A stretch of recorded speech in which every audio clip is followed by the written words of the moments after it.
আব্বা আব্বা জি বাবা। আমার কি দেখছো? না তো বাবা, আমি তো বউ দেখি নাই। শুয়োরের বাচ্চা, তুই দেখবি কেমন? তুই কি বিয়ে করাইছস? বউ দেখবি? হ্যাঁ, শুয়োরের বাচ্চা, বল এখনই বিয়ে করাবি কিনা বল, নাইলে আজকেই তোর মাইরা ফেলাম। কখন বিয়ে করাবি? বাবা আজকে বিয়ে করাবো তো, ছাইরে দে বাবা, আজকে বিয়ে করাবো, কিন্তু একটা শর্ত আছে। কি শর্ত? ছাইরে দে, আমি কইতেছি বাবা। ঠিক আছে ঠিক আছে আব্বা বলেন, আমরা সব শর্তে রাজি। হ্যাঁ ঠিক আছে, আমি বলতেছি শর্ত।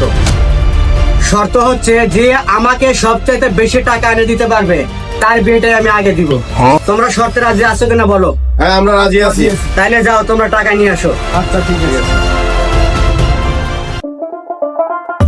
আব্বা টাকা নিয়ে এসেছি। কি কত লাখ টাকা নিয়ে আসছো? আমি 10 লাখ নিয়ে আসছি। তুমি? 11 লাখ, ফুললি 11 লাখ। আর তুমি? পুরো 12 লাখ। 12 লাখ? এত টাকা? জি। এই বেটা দেখ, শিখ, তোর ছোট ভাই 12 লাখ টাকা ইনকাম করছে। শোনা বাবা আমার, তোমার বিয়েটাই আমি আগে দিব। কাউসার, তুমি টাকাটা কিভাবে এনেছো? বাবা আমি তো ইনকাম করতে পারি নাই, তাই তোমার 2টা কিডনি ছিল, ওই কিডনি 2টা বিক্রি করে এই 10 লাখ টাকা নিয়ে আসছি। এখন আমাকে বিয়ে করে দাও। ইমন, তুমি টাকাটা কিভাবে এনেছো?